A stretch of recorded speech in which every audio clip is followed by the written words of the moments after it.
Déjà, C'est une insulte? C'est l'aumône? C'est le pourboire?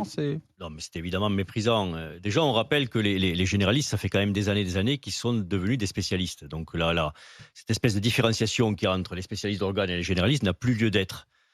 Et donc la prolonger, c'est quand même un peu anachronique. Oui, 26,50 €, incontestablement, c'est un mépris. On a un système de santé, je l'ai dit à plusieurs reprises ici, qui est même plus en train de s'effondrer, qui est par terre. Les Français le voient tous les jours, ils ont des difficultés à trouver des médecins traitants, ils ont des difficultés à obtenir des rendez-vous auprès des spécialistes. Quand ils vont aux urgences, ils passent des heures sur des brancards quand c'est pas des jours. Quand ils veulent sortir de l'hôpital, on prolonge leur séjour parce qu'il n'y a pas de lit d'aval. Tout va mal. Tout va mal dans le système. Et à la place de ça, en conscience que le système va mal, on a un gouvernement qui nous propose des espèces de mesurettes et du bricolage. On a un président de la République qui cet après-midi va, je ne sais pas dans quel département, pour parler des déserts médicaux, et qui va encore nous parler sans doute des maisons de santé pluridisciplinaires, des communautés professionnelles de territoire de santé, du fait de déléguer des tâches, de donner un peu plus d'actes aux pharmaciens. Enfin, on n'en est plus au bricolage, quoi. Le système est mort. Cet été, on craint tous, quel que soit le syndicat, quelles que soient les idées qu'il défend, on craint tous qu'il y ait des morts. Parce qu'on ne pourra pas prendre en charge les gens. On a des milliers de jeunes qui attendent pour s'installer, qui bénéficient de la meilleure formation du monde. On doit tout faire pour eux. On a des jeunes dans les hôpitaux, qui tiennent les hôpitaux à bout de bras, qui bossent 80-90 heures par semaine, pour moins que le SMIC. Et ce serait quoi le vrai prix d'une consultation? Je vais te le dire, et qui doivent pouvoir s'installer. On doit tout faire pour eux, et il n'y a rien qui est fait pour eux. Rien du tout.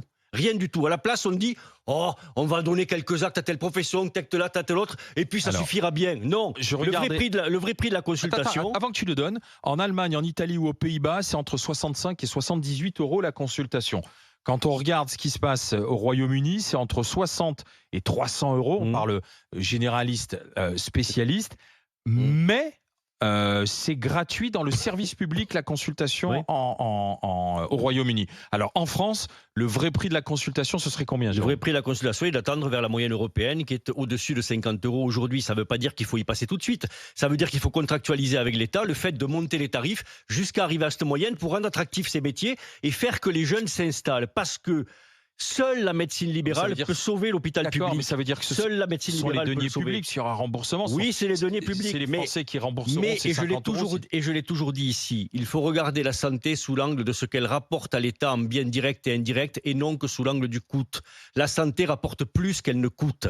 Personne ne veut regarder cette chose-là parce qu'on a une espèce de totem à la con qu'a inventé M. Juppé en 96 qui s'appelle l'ONDAM, Objectif National des Dépenses d'Assurance Maladie. C'est-à-dire une enveloppe contrainte où on met toutes les dépenses. Et cette ONDAM, il ne faut pas le dépasser. Dès l'instant où on a ce raisonnement-là, on ne regarde que le coût. Et on regarde plus ce que ça rapporte. Et donc, on n'investit plus dans la santé.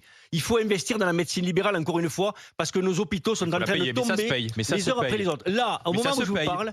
Oui, ça se paye. Voilà. Et cher s'il le faut. Au moment où je vous parle, il y a 365 services qui sont fermés. Il y a 204 établissements qui sont impactés par ces fermetures de services. Ça va aller en s'accroissant. On ne sait pas comment on passera l'été. Moi, je lance un appel au président de la République qui doit parler ce soir. Je lui dis, investissez dans la santé. Arrêtez de mentir aux Français. Arrêtez de leur dire qu'avec juste quelques replâtrages, le système va tenir. Le système est déjà par terre et nous sommes dans les ruines.